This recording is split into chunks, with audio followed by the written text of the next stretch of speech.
Hi there, and welcome back to the Sweet Dreams Sleep Channel.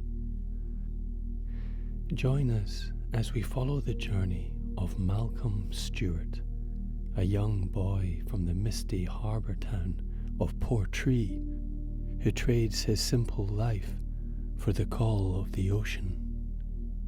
From stowaway to respected sailor, Malcolm's transformation unfolds on the merchant vessel Odyssey under the watchful eye of Captain James Blackwood. Experience the thrill of treacherous storms, daring rescues, and exotic ports from the Caribbean to Constantinople. Witness Malcolm's growth as he faces thieves, temptations, and the harsh realities of 19th century seafaring life. This captivating tale of courage, mentorship, and finding one's true home on the vast expanse of water will transport you to a time when wooden ships and iron men ruled the waves. If you enjoy the story, please remember to support the channel by liking, subscribing, and even leaving a comment with your thoughts. Feel free to let me know what kind of story you'd like to hear next. But for now, lie back, take a deep breath, and relax, and let the waves carry you off to distant lands.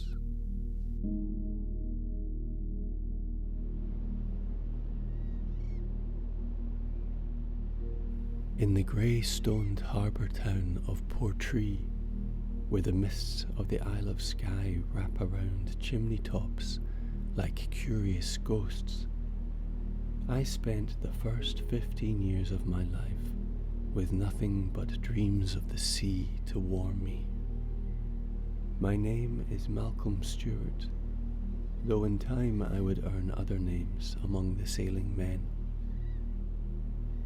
My father had been taken by the fever when I was but 8 years old, leaving my mother and me to scratch a living from the harsh Scottish soil, a battle never quite won. It was in the winter of my 15th year, with frost rimming the windows of our meagre cottage, and my mother's cough growing deeper by the day, that I made the decision that would forever alter the course of my life. The Odyssey, a merchant vessel of considerable size, had docked in our harbour for repairs and to take on provisions before setting sail for the West Indies. I had spent every free moment watching the crew work upon her, learning their patterns, their habits, and, most importantly, the hour when the night watchman would slip below deck for his customary dram of whiskey.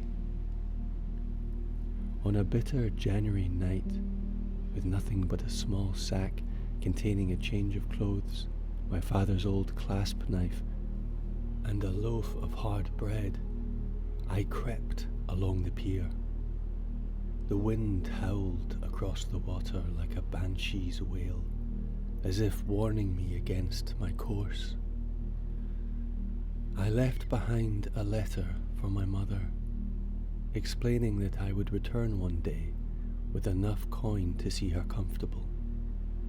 It was a boy's promise, made with a boy's understanding of the world. The Odyssey creaked and groaned against her moorings as I slipped aboard, finding my way into the cargo hold among barrels of salted pork and crates of manufactured goods bound for distant shores. There, wedged between two large casks, I made myself as small as possible and waited, heart hammering against my ribs like a carpenter's mallet. Sleep came in fitful bursts, and I woke to the sounds of men shouting, feet thundering above, and the sensation of movement beneath me. We had cast off, and I was now well and truly embarked upon my adventures. Fear and excitement warred within my breast as the ship pitched and rolled, the familiar harbour of Portree already miles behind. It was on the second day of the voyage, hunger having driven me to pilfer from a nearby barrel, that I was discovered. A burly man with arms like oak branches and a beard that could nest birds seized me by the scruff of my neck, hauling me up to the light like a drowned kitten. "Captain Blackwood," he bellowed, his voice echoing through the hold. "We've a stowaway." Thus was I brought before Captain James Blackwood, master of the Odyssey, and, as I would come to learn, a man of complex character. He stood tall and lean, with a face weathered by sun and salt, and eyes that seemed to see through flesh to bone. His quarters were Spartan, but for a collection of navigational instruments and leather-bound books that spoke of an educated mind. "So," he said, his voice surprisingly soft, yet carrying an edge sharp as a freshly honed razor. "You thought to sail the seas without paying your passage, did you, boy?" I straightened my back, determined not to cower. "Aye, sir. I mean to be a sailor." "A sailor?" A thin smile crossed his face. "Sailors work, lad. They earn their keep and then some. What skills have you to offer?" Truthfully, I had none, but I answered with all the conviction my young heart could muster. "I'm strong for my age, sir. I learn quick, and I've no fear of heights." Captain Blackwood studied me with those penetrating eyes, and I felt as though my very soul was being weighed. "What's your name, boy?" "Malcolm Stewart, sir, of Portree." "Well, Malcolm Stewart of Portree, by rights I should clap you in irons and return you to port at the first opportunity." He paused, and I held my breath. "But good hands are hard to come by, and we've a long voyage ahead. You'll work as ship's boy until I determine if you're worth the air you breathe. Your first duty will be to report to Mr. Pike, the ship's cook. I suspect you'll find plenty of pots that need scrubbing." And so began my life at sea, not as the heroic sailor of my imaginings, but as the lowest of the low, a ship's boy caught between the mercy of Captain Blackwood and the oftentimes merciless attentions of the crew. Little did I know then that this was but the first step on a journey that would see me grow from boy to man, under the tutelage of wind and wave, discipline and danger. Mr. Pike, the ship's cook, was a round man with one eye that wandered independently of the other, and a vocabulary rich in curses from every port from Edinburgh to Zanzibar. His galley was his kingdom, and in it I was less than a serf. "You'll scrub these pots till I can see my ugly face in them," he growled on my first morning, gesturing to a teetering stack of copper and iron that bore the remains of breakfast. "Then you'll peel 40 pound of potatoes, and if you cut off a finger, don't you dare bleed in my stew." The work was hard, the hours long, and my hands soon blistered and bled before callousing into leather. Yet in his rough way, Pike became my first teacher. He showed me how to properly wield a knife, how to preserve food on long voyages, and most importantly, how to determine when the crew was in good humour and when to make myself scarce. Men at sea are like weather, he told me one evening as we prepared the next day's bread. Sometimes fair, sometimes foul, and you can learn to read the signs if you've sense enough. The crew of the Odyssey was as varied as the ports we would visit. There was Mr. Collins, the first mate, a methodical man with a voice that could carry from stem to stern without raising a shout. He held to the ship's articles with religious fervour and believed discipline to be the scaffold upon which all successful voyages were built. "The sea gives no quarter for sentiment," he would say, his eyes fixed on some distant point. "A ship runs on order, young steward, not on goodwill." Then there was Tobias Green, the boatswain, whose knowledge of knots and rigging bordered on the mystical.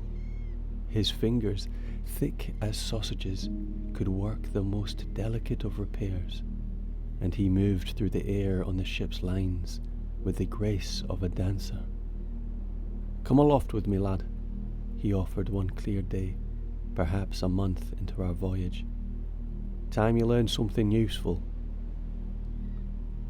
I followed him up the ratlines, my heart in my throat as the deck fell away beneath us. The world expanded around me, endless blue meeting endless blue at the horizon where sea touched sky. The wind sang in the rigging, and for the first time I felt a sense of freedom that had eluded me on land. Tobias showed me how to furl and unfurl the sails, how to read the wind's intentions in the luff of canvas, and how to move along the yard without falling to my death. "The sea's a harsh mistress," he said, echoing a sentiment I would hear many times over the years. "But she rewards respect with passage." Not all my teachers were kind. There was Simeon Marsh, the quartermaster, a man with cold eyes and a colder heart. He took particular pleasure in finding fault with my work, and his discipline came in the form of a rope's end or the flat of his hand. "You think the sea cares for your comfort?" he would snarl. "Learn to suffer in silence, boy, or you'll never make a sailor." And I did learn, through bruises and bleeding. I learned to anticipate commands before they were given, to sleep when sleep was offered regardless of hour, to eat quickly and thankfully. I learned the language of the ship, port and starboard, fore and aft, sheets and halyards, braces and stays. The Odyssey became my world, her creaks and groans a familiar music, her rhythms the beating of my heart. Captain Blackwood observed my progress with a detached interest. Occasionally he would appear at my side as I worked, asking pointed questions about navigation or the handling of the ship. I answered as best I could, drawing on the scraps of knowledge I had gleaned from the crew. "You're not entirely useless," he remarked one evening, which from him was high praise indeed. "Report to Mr. Collins tomorrow. It's time you learned something of charts and compass." Thus began my education in the science of navigation. Mr. Collins was a stern teacher, but fair, and under his tutelage I began to understand the principles that guided our vessel across the vast emptiness of ocean.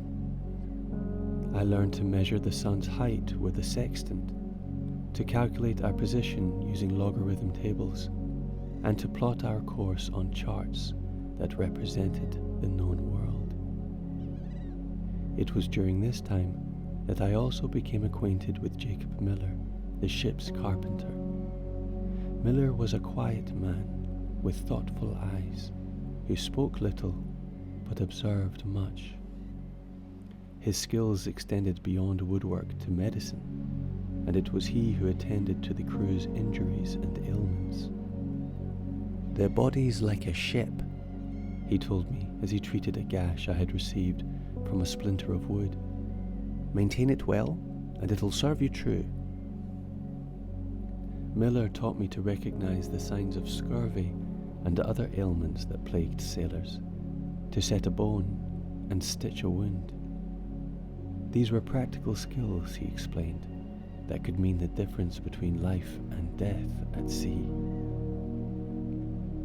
As the months passed, I grew stronger, taller, my skin darkening under the tropical sun as we made our way to the West Indies. My voice deepened, and I found myself speaking less of Portree and more of the next port, the next voyage. I was changing as surely as the tide turns from boy to man. It was in the 3rd month of our voyage, as we approached the Caribbean, that I faced my first true test as a sailor. The sky, which had been clear at midday, darkened with unnatural speed as clouds gathered like wolves. The barometer fell precipitously, and Captain Blackwood's face grew grave. "All hands," Mr. Collins bellowed. "Reef topsails, secure the deck." The crew exploded into action, and I found myself swept up in the controlled chaos. I followed Tobias aloft, my fingers working frantically to secure the canvas as the wind began to howl. The ship pitched beneath us, making every movement a battle against gravity and fear. "Don't look down, lad," he shouted. "Mind your work and the height will mind itself." The rain came then, not in droplets, but in solid sheets that stung like needles. Lightning split the sky, illuminating the churning sea below in brief, terrifying flashes. The Odyssey groaned as waves the size of buildings lifted and dropped her with casual violence. For 3 days the storm raged. We worked in shifts, exhaustion a constant companion. Simeon Marsh no longer had energy to curse or strike. Survival was the only currency of value. I saw men praying who had never shown a religious inclination, and others who stared with hollow eyes at the maelstrom around us, certain of our doom.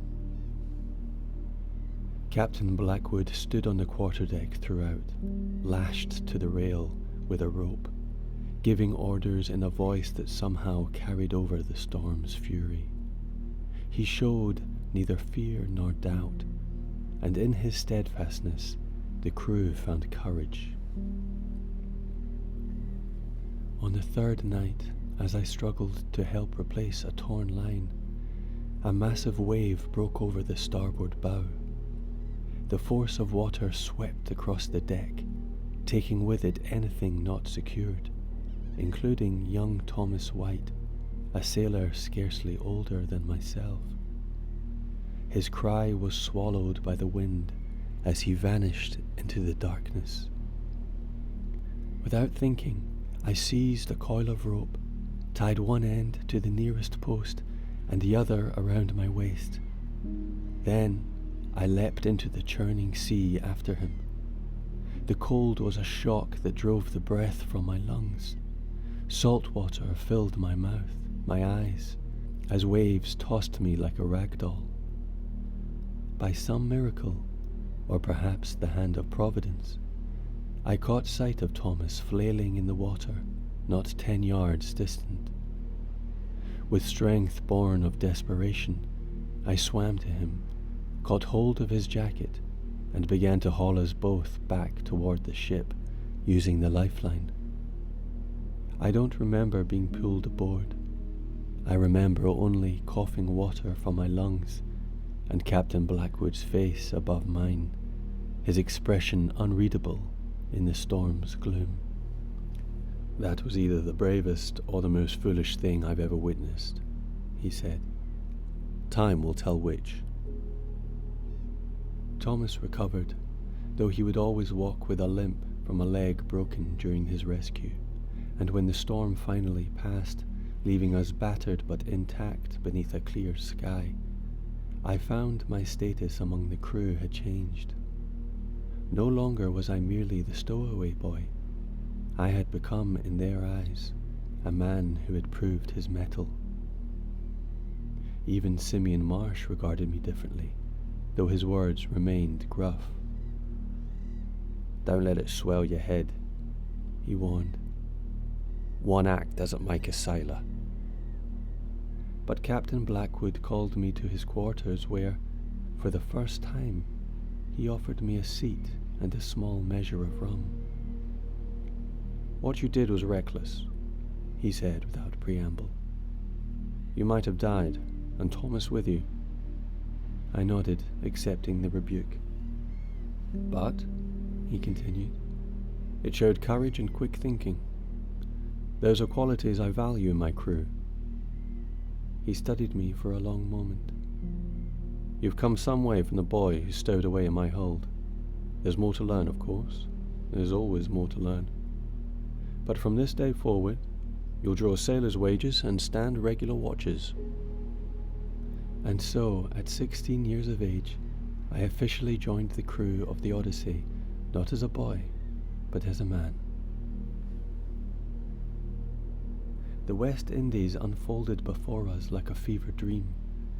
Islands of vibrant green rising from turquoise waters, harbours bustling with vessels from every nation, markets rich with spices and fruits unknown in my native Scotland. I had thought Portree's harbour busy. Now I saw it was but a quiet eddy compared to the rushing river of commerce that flowed through Port Royal and Havana. Here, the Odyssey took on new cargo: sugar, rum, tobacco, and coffee bound for European markets. And Captain Blackwood conducted business with merchants whose wealth was evident in their fine clothes and grand houses. I accompanied him on several such visits, carrying samples and documents, and observing the delicate dance of negotiation. It was in Port Royal that I encountered a new aspect of sailor's life: the temptations of shore. Taverns spilled light and laughter onto streets filled with men fresh from months at sea, their pockets heavy with pay, their appetites for pleasure sharp after long abstinence. Women with painted faces and low-cut dresses called from doorways, promising companionship of a sort I had only vaguely understood. But not all diversions were so mysterious. I discovered the simple joy of fresh food after months of ship's fare. Tropical fruits bursting with sweetness, meat that hadn't been preserved in salt, vegetables still crisp with life. I learned to bargain in the markets, picking up phrases in Spanish and the local patois, adding them to the diverse linguistic stew that made up a sailor's vocabulary. And I wrote to my mother, sending letters and a portion of my wages whenever we reached a port with connections to Britain. I imagined her receiving them, perhaps having them read to her by the minister, and hoped they brought her comfort. In my mind, she remained as I had left her, though I knew time would be working its changes upon her as surely as it worked upon me. Our trading voyage continued, taking us to Charleston, where the heat pressed down like a physical weight, and the institution of slavery revealed to me a cruelty I had not imagined possible. Here, Captain Blackwood's business was conducted with a tightness around his mouth that spoke of distaste, though he said nothing explicitly against the practices we witnessed. "Commerce requires compromise," he told me when I dared to question him, but a man must know where to draw his lines. It was the closest he came to revealing his personal feelings on the matter. From Charleston, we sailed to Boston, where autumn painted the trees in colors of flame, and the locals spoke with an accent that reminded me strangely of home despite its differences. Here was a city built by men who looked to the sea for their livelihood, but had not forgotten their origins, as I sometimes feared I had. It was in a Boston bookshop that Captain Blackwood found me during our shore leave, poring over a volume of natural philosophy I could ill afford. Without comment, he purchased it and handed it to me. A sailor should understand the world he traverses, he said simply. Knowledge is as valuable as skill. This unexpected kindness revealed yet another facet of the complex man who commanded our vessel. In the evenings that followed, when my duties permitted, I would often find him on the quarterdeck, willing to discuss the concepts I was struggling to grasp from my reading. "The sea teaches patience," he observed one night, as we spoke of the tides and their relation to the moon. "But books can teach us why patience is rewarded." Our voyage continued northward to Halifax, where winter greeted us with a blast of cold that reminded me keenly of Scotland.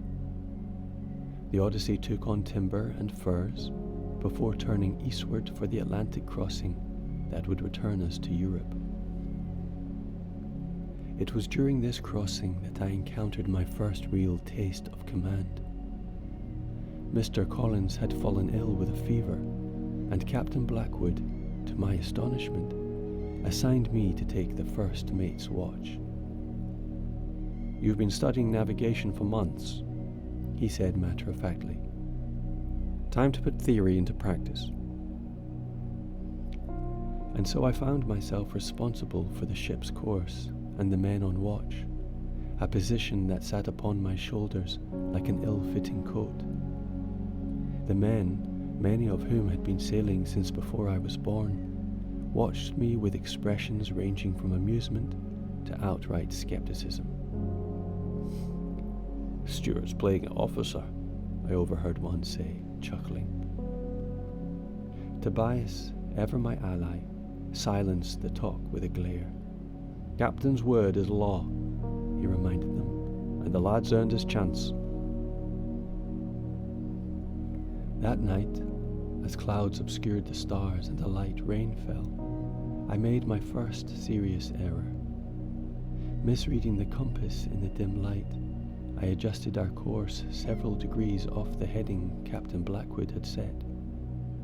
It was Simeon Marsh who noticed the discrepancy, approaching me with a smirk that spoke volumes. "We're off course, Officer Stewart," he said, emphasizing the title with evident disdain. "Unless you mean to take us to the Arctic rather than Liverpool." My face burned with shame as I corrected the error, knowing it would be reported to the captain. When my watch ended, I went directly to his quarters, prepared to face his disappointment. "I failed, sir," I said without preamble. "I took us off course." Captain Blackwood looked up from his charts, his expression neutral. "And how far off course did we travel before the error was discovered?" "About 3 nautical miles, sir." "And what did you learn from this error?" The question caught me off guard. I had expected a reprimand, not an inquiry. "That I must be more careful in poor light, sir, and that I should verify my readings before adjusting course." He nodded slowly. "Good. Remember that lesson, Mr. Stewart. The sea forgives no errors, but a wise sailor learns from them. You will take the watch again tomorrow night." This was not the punishment I had anticipated. and I left his quarters with a renewed determination to prove worthy of his trust. The next night, I was meticulous in my duties, and the watch passed without incident. By the time Mr. Collins recovered, I had grown more confident in my abilities, though I harboured no illusions about my inexperience. We reached Liverpool in the spring of my 17th year, the Odyssey riding low in the water with her valuable cargo. Here, most of the crew would take their leave, as was customary between voyages. Some would return for the next journey, others would seek berths on different ships, or spend their accumulated wages on land until necessity drove them back to sea. I stood at the rail, watching the bustling port with mixed emotions. Part of me longed to set foot on British soil again, to perhaps journey north to Portree and see my mother. But another part feared what I might find, a grave rather than a welcome, or a woman so changed by time and hardship that we would be strangers to each other. Captain Blackwood approached as I wrestled with these thoughts. "You've come a long way, Malcolm," he said, using my given name for the first time in my recollection. "What are your plans now?" "I'm not certain, sir," I admitted. I had thought to return home, but... "But you're not the same boy who left," he finished for me, "and home may not be as you remember it." I nodded, grateful for his understanding. "The Odyssey sails for the Mediterranean in 3 weeks," he continued. "Spain, Italy, Greece, and perhaps as far as Constantinople. There's a place for you aboard, if you wish it." I looked at him, surprised by the offer. "As ship's boy, sir?" A rare smile crossed his weathered face. "As third mate, Mr. Stewart. You've earned the promotion." And so, with a mixture of pride and trepidation, I accepted. Within the day, I had dispatched a letter to my mother with a substantial portion of my wages and the promise that I would visit when next the Odyssey returned to British waters. Then I set about preparing for a new voyage, one that would take me further from home, but closer to the man I was becoming. The Mediterranean journey proved to be an education of a different sort. Here were lands steeped in history and culture, ports where the very stones spoke of civilizations risen and fallen long before Scotland was a nation.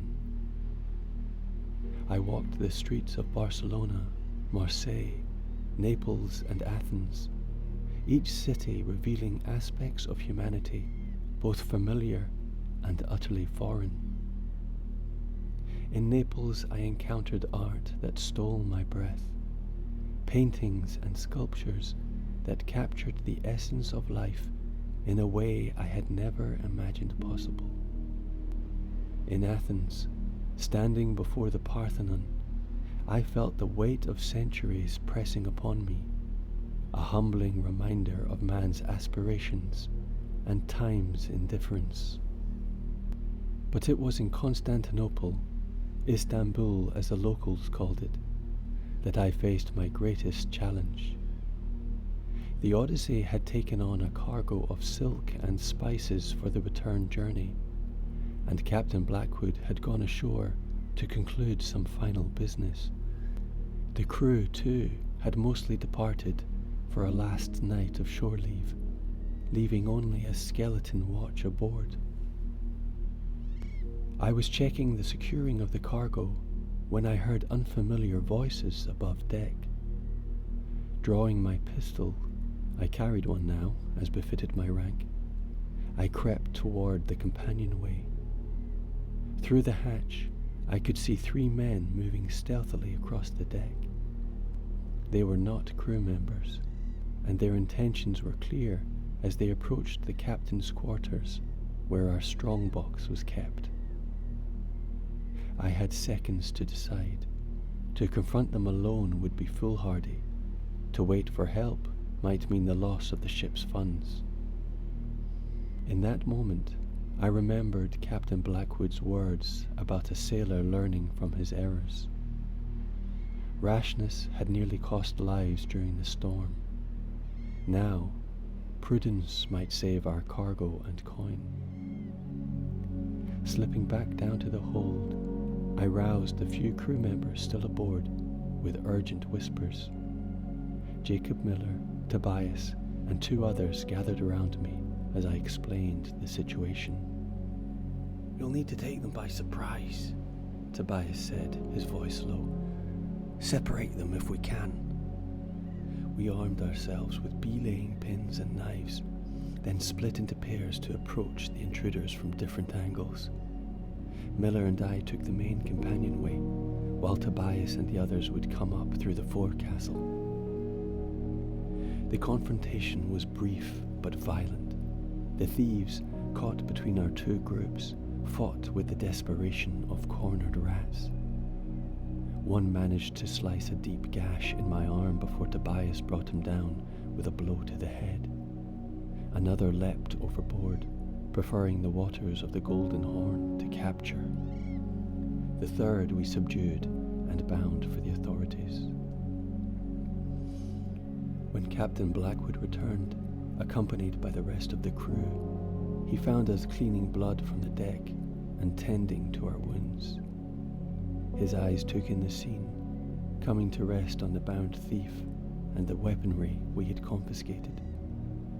"Report, Mr. Stewart," he said calmly, as if inquiring about the weather. I gave him a concise account of the incident, careful to credit the others for their roles. When I had finished, he nodded once. "Well handled," he said. "You acted with both courage and judgment." He turned to the crew. "As did you all. The Odyssey and her cargo are safe, thanks to your vigilance."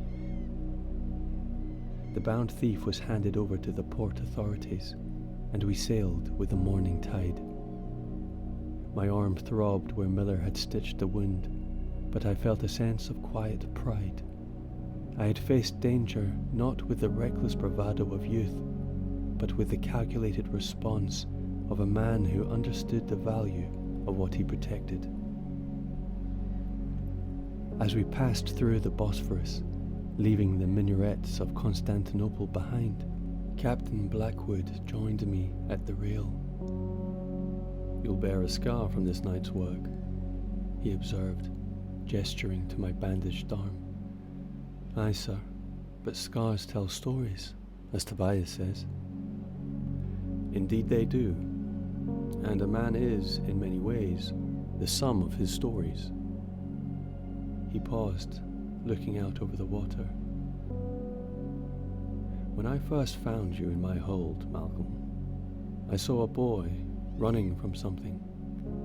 Now, I see a man who knows what he's running toward." His words struck me with unexpected force. I had indeed been running. From poverty, from the constraints of my birth, from the helplessness I felt watching my mother struggle. But somewhere along the way, perhaps during that storm, or in the quiet hours studying navigation, my flight had become a journey with purpose. "Thank you, sir," I said simply. He nodded, understanding that my gratitude encompassed far more than the compliment he had just paid me. "We shape our own destinies, Mr. Stewart. The sea merely provides the proving ground." Our return voyage to Britain was marked by fair winds and uneventful days, a welcome respite after the excitement of Constantinople. I settled into my duties as third mate with increasing confidence, earning the respect of the crew through consistent fair treatment and a willingness to work alongside them when circumstances required. Even Simeon Marsh, who had been my most persistent critic, grudgingly acknowledged my position. "You'll do, Stuart," he said one evening as we stood watch together. "You'll do." From him, this was high praise indeed. As we approached British waters, my thoughts turned increasingly to Portree and my mother. It had been nearly 3 years since I had stowed away on the Odyssey, a lifetime measured in experiences rather than calendar pages. I was now 18, a man by any standard, with a profession and prospects that exceeded anything I might have achieved had I remained in Scotland. Captain Blackwood, perceiving my distraction, called me to his quarters one evening. "We'll be docking in Liverpool within the week," he said without preamble. "I assume you wish to visit your home." "Aye, sir, if it's convenient to the ship's schedule." He studied me for a moment. "The Odyssey will be in port for at least 3 weeks for repairs and refitting. That should give you ample time for your journey north and back, should you choose to return." The implication was clear. My position was secure if I wanted it, but the choice was mine. I nodded, grateful for his understanding. "Thank you, sir. I would very much like to return. The sea, it's become my home in ways I never expected." A flicker of something, approval, perhaps, or recognition, crossed his face. "The sea claims those who are meant for her," he said, "and she rarely releases her grip once she has hold of a man's heart." We docked in Liverpool on a bright spring morning, the harbour alive with the bustle of commerce. As third mate, I supervised the unloading of our cargo, ensuring that each merchant received their due. It was tedious work, but necessary, and I took pride in executing it efficiently. When my duties were complete, I packed a small bag and purchased passage on a coastal vessel bound for Scotland. Captain Blackwood saw me off at the pier. "Safe journey, Mr. Stewart," he said, clasping my hand firmly. "The Odyssey will await your return." The voyage north was a strange experience. To be a passenger rather than crew, to have no responsibilities beyond my own comfort. I spent most of the journey on deck, watching the familiar coastline slip by and wondering what awaited me in Portree. The village appeared unchanged as we approached, its stone houses clustered around the harbour like chicks around a hen. Yet I viewed it now through different eyes, eyes that had seen the grandeur of Constantinople, the artistic splendour of Italy, the bustling commerce of ports across 2 continents. Portree seemed smaller somehow, more isolated than in my memory. I made my way through streets that were at once familiar and strange, nodding to faces I half recognized. Some looked at me with curiosity, this tanned young man in sailor's clothes who walked with the confidence of one who had seen the world. Others, the older folk, squinted as if trying to place me in their memories. Our cottage stood as I remembered it, though the thatch had been recently repaired and the small garden was better tended than I recalled. My heart pounded as I approached the door, uncertain of my welcome after so long an absence. Before I could knock, the door swung open, and there stood my mother. She had aged, her hair now more grey than brown, new lines etched around her eyes and mouth. But those eyes widened in recognition, and her hand flew to her lips. "Malcolm," she whispered, as if afraid speaking too loudly might cause me to vanish. "Aye, mother," have come home." She embraced me then, her thin arms surprisingly strong, and I felt tears on my neck that matched those stinging my own eyes. When we separated, she held me at arm's length, examining the changes time and experience had wrought. "You've grown," she said, stating the obvious with a mother's wonder.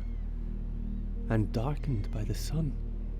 But your eyes, they're your father's still." Inside, the cottage was warmer and more comfortable than I remembered. A fire burned in the hearth despite the spring weather, and there were small touches of comfort: a new chair, curtains at the windows, a woolen rug on the floor, that spoke of an ease that had been absent when I left. "Your money," she explained, following my gaze. "Your letters and the coin you sent. They've made all the difference." We talked through the night, she filling me in on the village gossip and the changes in our neighbours' lives, I telling her edited versions of my adventures. I spoke of the storm and the rescue, of exotic ports and the varied characters aboard the Odyssey. I did not speak of the dangers I had faced, the wound that still puckered red on my arm, the nights of loneliness and doubt that are every sailor's lot. "And now?" she asked as dawn lightened the windows. "Will you stay?" It was the question I had been dreading, the one that had haunted my thoughts as I journeyed north.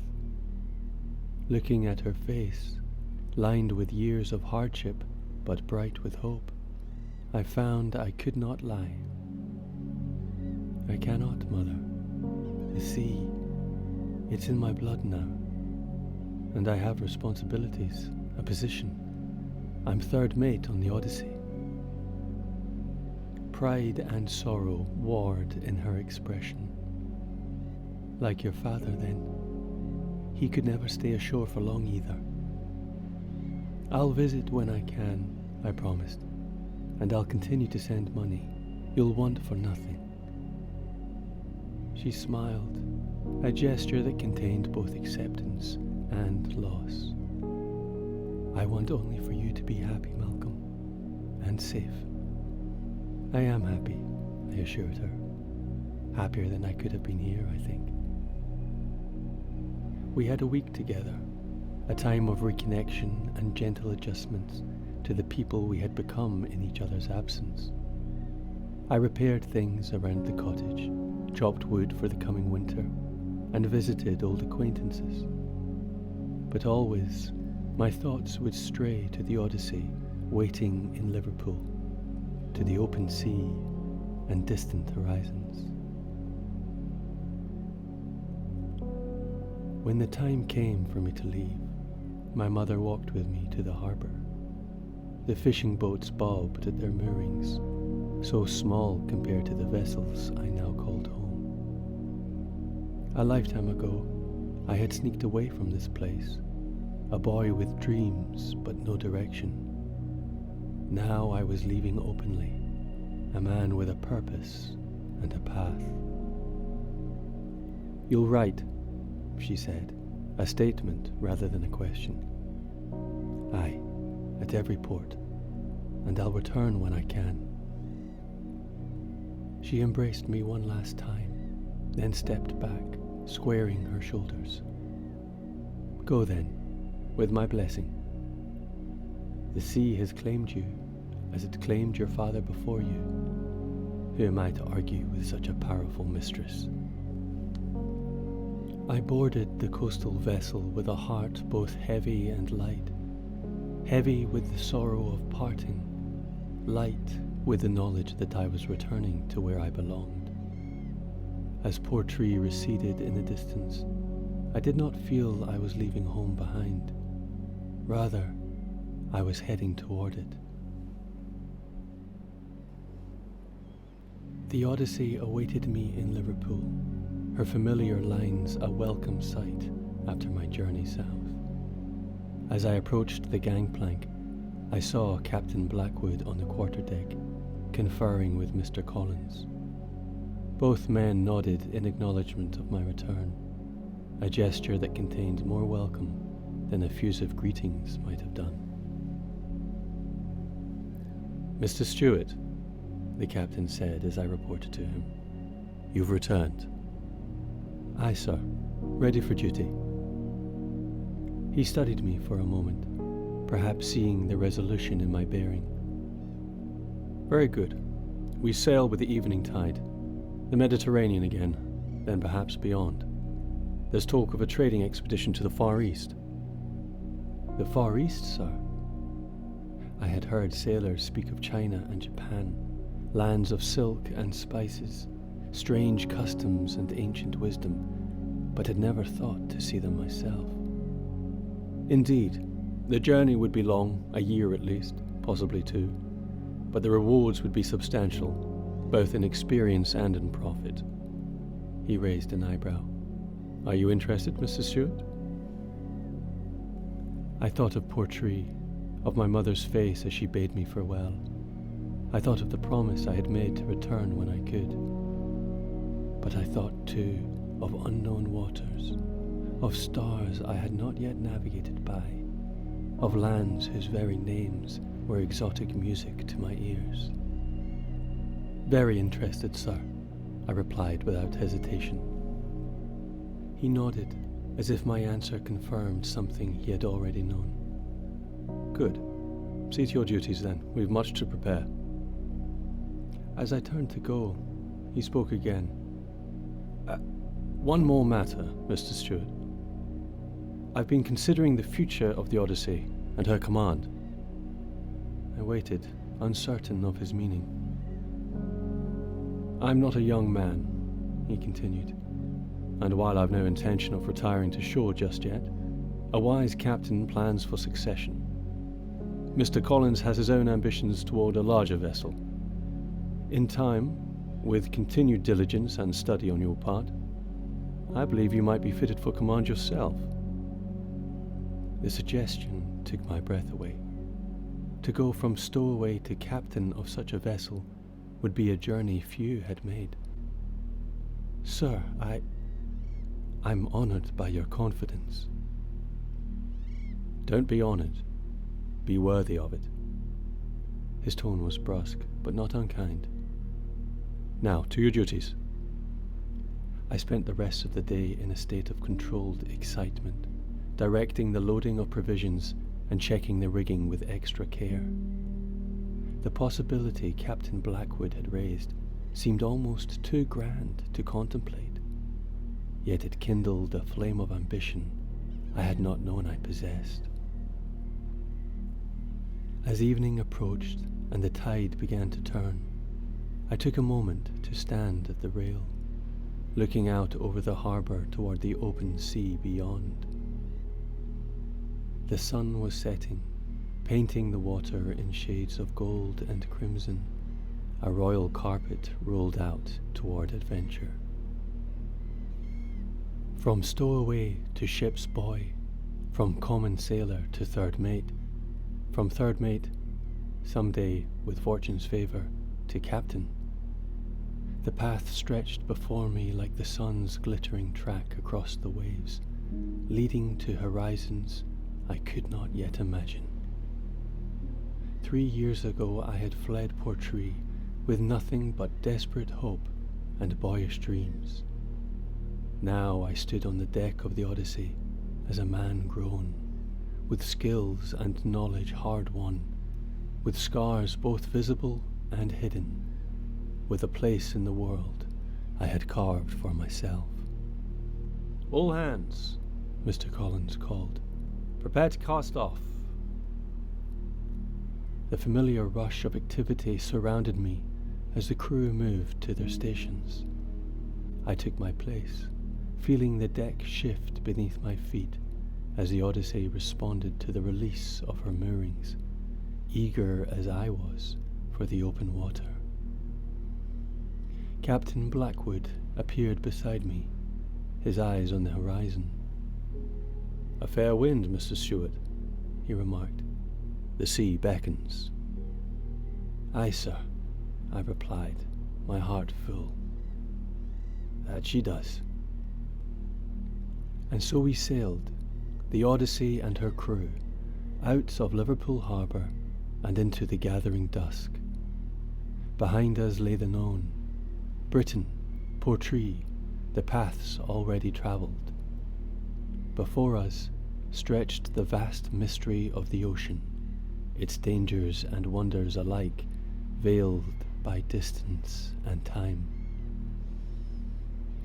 I had found my place in this world of wooden planks and billowing canvas, of salt spray and distant shores.